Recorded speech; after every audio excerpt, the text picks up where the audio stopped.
Now directly underneath your alternator, you're going to be able to find your serpentine belt tensioner. You can either use a 3/8 ratchet or a serpentine belt tool. Essentially come right inside this groove right here, turn it counterclockwise, and then we're going to remove the belt from the alternator.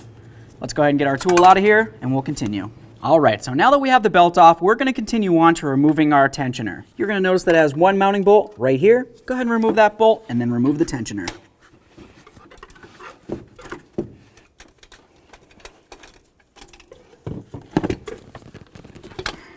There it is, friends. Okay, friends, now it's time to install our brand new tensioner. You're going to notice as you try to install the tensioner, you have this nub right here. That needs to line up with its corresponding hole on the engine bracket itself.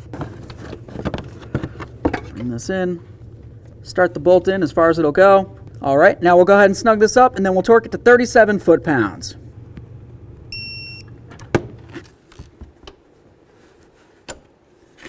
There we are. So now just take your time and thoroughly inspect. Make sure you're sitting inside all the grooves of all your pulleys, and of course the backing sitting where it needs to be. After that, go ahead and start up your engine, let it run for approximately 10 seconds, turn it back off, and then come back out here and re-inspect to make sure you're secure on all of your pulleys.